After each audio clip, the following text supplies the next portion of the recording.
ओ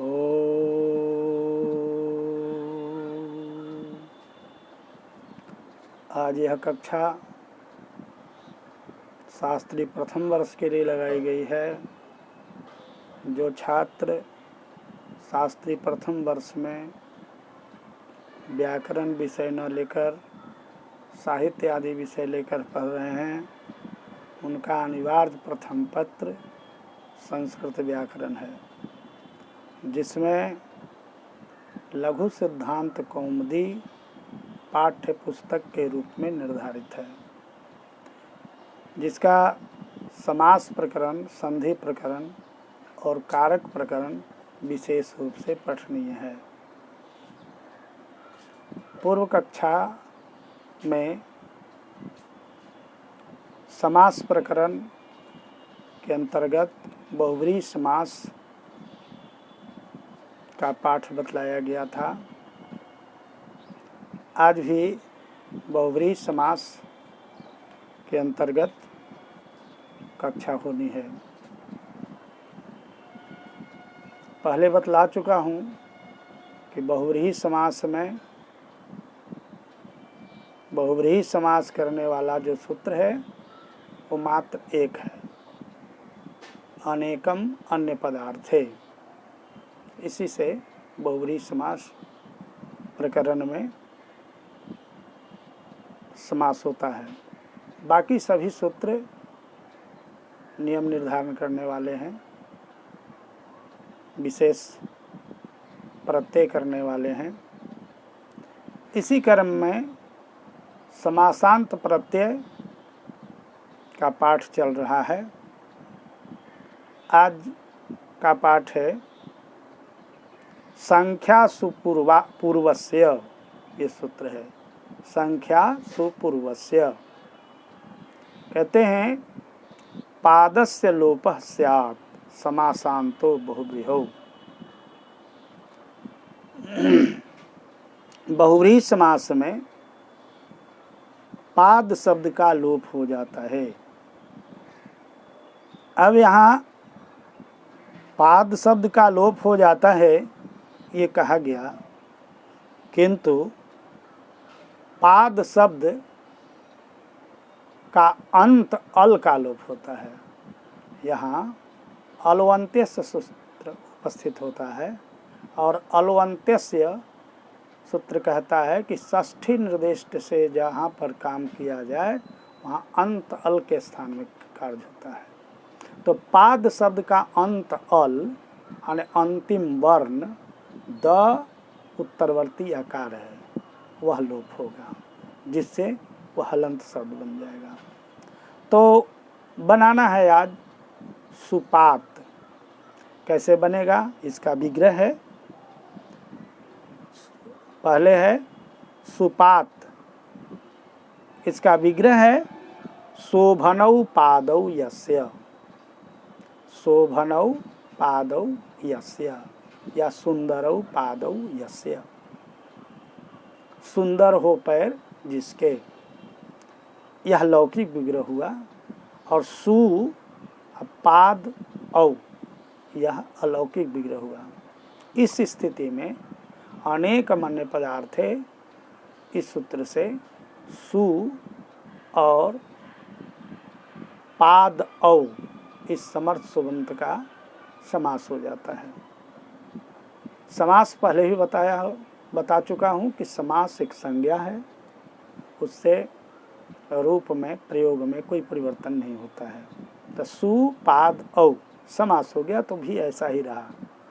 अब इसके बाद कृतद्धि समासाश्च से प्रातिपदिक संज्ञा होती है, क्योंकि समास की ही और कृदंत और तद्धित की प्रातिपदिक संज्ञा होती है इस सूत्र से। तो समास हो गया इसलिए प्रातिपदिक संज्ञा हो गई। और प्रातिपदिक संज्ञा हो जाने पर सुपो धातु प्रातिपदिकयोः इस सूत्र से विभक्ति का लोप हो गया। तो यहाँ सु के बाद विभक्ति नहीं है, लेकिन पाद के बाद औ विभक्ति है। सु के बाद विभक्ति क्यों नहीं है? तो सु एक अव्यय है और अव्यय से परे हम विभक्ति नहीं ला सकते। अगर लाए भींगे तो अव्यादाप सुपः इस सूत्र से विभक्ति का लोप हो जाता है पूर्व में ही। तो सुपाद औ, इस स्थिति में औ को लोप करेंगे तो सुपाद बच जाएगा। अब इस स्थिति में चूंकि पाद शब्द अंत में है और बहुव्रीहि समास हुआ है, इसलिए संख्या सुपूर्वस्य इस सूत्र से पाद शब्द का लोप हो जाएगा।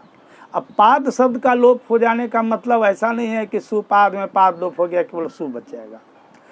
सुपाद में पाद का लोप का मतलब है पाद का अंतिम वर्ण द में अ है, वह लोप होगा तो सुपाद बच गया, द हलंत हो गया। अब द हलंत हो जाएगा, इसके बाद में विभक्ति आदि कार्य करके विभक्ति लाएंगे प्रथमा के एक वचन में सुविभक्ति, और सु का उकार लोप हो जाएगा, स का हलंग्याभ्यो दीर्घा सूत्र सप्लिक्तम हल, इस सूत्र से लोप हो जाएगा क्योंकि हलंत से परे अप्रिक्त हल स मिल गया, उसका लोप हो गया तो सुपाद बच गया। अब द का वा अवसाने, यानी अवसान परे में है, अवसान कहते हैं वर्णानाम अभाव, कोई वर्ण नहीं है आगे में इसलिए अवसान है। तो अवसान परे में है इसलिए क्या हो जाएगा, वा अवसाने से चर्त हो जाएगा। तो द का चर्त क्या होता है, प्रथम वर्ण होता है त होता है, तो द का त हो जाएगा तो सुपात बन जाएगा। और सुपाद भी कह सकते हैं क्योंकि विकल्प से होता है बावसाने से चर्त। तो इस तरह से सुंदर पैर वाले व्यक्ति को सुपात कहेंगे या सुपाद कहेंगे, ये बहुव्रीहि समास हुआ। इसी तरह से संख्या अगर पूर्व में हो तब भी पाद शब्द का लोप होता है, जैसे द्विपाद। अब द्विपाद शब्द बनाना है तो द्वौ पादौ यस्य, दो पैर हो जिसका, अर्थात दो पैर किसका होता है, मनुष्य का होता है। तो दो पैर हो जिसका, इस अर्थ में द्वि औ पाद औ, यहाँ देखिए द्वि के बाद औ है, पाद के बाद औ है, दोनों में विभक्ति है, अर्थात यह अव्यय नहीं है इसलिए यहाँ पर विभक्ति का लोप नहीं हुआ है, द्वि औ पाद औ हो गया। इस अलौकिक विग्रह की स्थिति में अनेक मन्य पदार्थ है, अनेक एक से अधिक जो यहाँ पद है, द्वि औ और पाद औ, इन दोनों का अन्य पद के अर्थ में, मनुष्य के अर्थ में समास हो जाता है। और समास जब हो गया तब इसके बाद कृतधि समासाश्च से प्रातिपदिक संज्ञा हो गई और सुपो धातु प्रातिपदिकों से विभक्ति का लोप हो गया। दोनों विभक्ति, द्वि के बाद जो औ है या पाद के बाद औ है, दोनों विभक्तियां दोनों जगह की लोप हो गई तो बच गया द्विपाद। अब द्विपाद, पाद शब्द अंत में है, बहुव्रीहि समास है, इसलिए संख्या सुपूर्वस्य इस सूत्र के द्वारा क्या होता है, पाद शब्द का लोप होता है।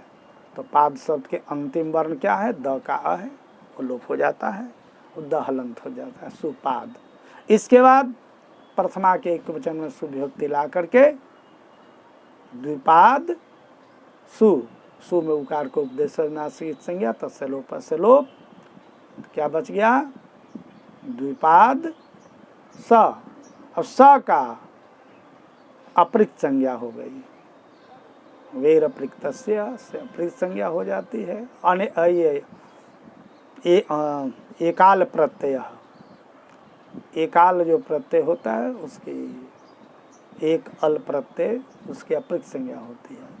और हलंग्याभ्यो दिशा दीर्घा सूत्र सप्रिक्तम हल, इस सूत्र से लोप हो जाता है तो द्विपाद हो जाता है। और द को पुनः वावसाने से चर्त करके द्विपात बनाते हैं। द्विपात माने हुआ मनुष्य, दो पैर वाला, दो पैर है जिसका, उसको कहेंगे द्विपात। और सुंदर पैर हो जिसके, उसको कहेंगे सुपात। इसी क्रम में एक और अगला सूत्र आता है, उद्विभ्याम काकुदस्य। उद्विभ्याम काकुदस्य, उद उपसर्ग है और वी भी उपसर्ग है। तो ऊद और वी उपसर्ग के बाद और काकुद शब्द आता है तो उसका भी लोप होता है। तो यहाँ काकुद शब्द का भी लोप जब लोप होगा तो यहाँ भी अलवंत से सूत्र उपस्थित होगा और अंत अल का लोप होगा तो द के अ का लोप हो जाएगा। तो देखिए बनाना क्या है, बनाना है उत्काकुत, उत्काकुत बनाना है। अर्थात उन्नतम काकुदम यस्य, उन्नत हो, ऊंचा हो, काकुद जिसका, काकुद कहते हैं तालू को, तालू जिसका ऊंचा हो, उठा हुआ हो, उस व्यक्ति को कहेंगे उत्काकुत। तो उन्नतम काकुदम यस्य, इस विग्रह की स्थिति में उत और काकुद सु, यहाँ भी उत के बाद विभक्ति नहीं लाते हैं इसलिए कि यह उत जो है अव्यय है। तो उत काकुद सु। अब इसके बाद इस अलौकिक विग्रह की स्थिति में अनेक अन्य पदार्थ इस सूत्र से समास करते हैं, विभक्ति का लोप होता है और तब क्या बच जाता है, उत काकुद। अब उत काकुद बच जाता है तो उत के बाद काकुद शब्द है इसलिए यहाँ भी उद्विभ्याम काकुदस्य इस सूत्र के द्वारा द का अ लोप हो जाएगा। तो उत काकुद, उत काकुद हो गया दहलंत। इसके बाद प्रथमा के एक वचन में सुविभक्ति लाएंगे और विभक्ति का पुनः उसी तरह से हलंग्याभ्योदिघ्रासोतिसपरिक्तम हल से लोप कर दिया जाएगा। तो उद काकुद हो जाएगा, द को वावसाने से चर्च करेंगे तो फिर त बन जाएगा। तो उत काकुत अर्थात उन्नत काकुद वाला व्यक्ति, उठा हुआ है तालू जिसका, उस व्यक्ति को कहेंगे उत्काकुत। इसी तरह से विकाकुत भी बनाना है, विगतम काकुदम यस्य, यानी विकृत हो गया है काकुद माने तालू जिसका, चाहे जिस कारण से विकृत हो गया हो, तो जिसका विकृत हो गया हो तालू काकुद, उस व्यक्ति को कहेंगे विकाकुत। ये शब्द कैसे बनेगा, विगतम काकुदम, यह हुआ लौकिक विग्रह, और वी और काकुद सु यह अलौकिक विग्रह हुआ। इस स्थिति में अनेक अन्य पदार्थ है, इस सूत्र से वी का और काकुद सु का परस्पर समास हो जाता है। समास के बाद कृताधिक समासाश्रय से प्रातिपदिक संज्ञा और सुपो धातु प्रातिपदिकों से विभक्ति का लोप हो जाता है। इसके बाद यहाँ उत्काकुद बनता है, द का अभावसाने से चर्त हो जाता है, तो विकाकुत और उत्काकुत दोनों शब्द बनता है। इस तरह से यह लोप का प्रकरण चला कि समासांत कहीं भी प्रत्यय होता है और तो समासांत कभी लोप होता है। समासांत माने समास का अंतिम वर्ण जो है उसका लोप होता है। इसका उदाहरण चला। पुनः अगली कक्षा मिलेंगे। ओ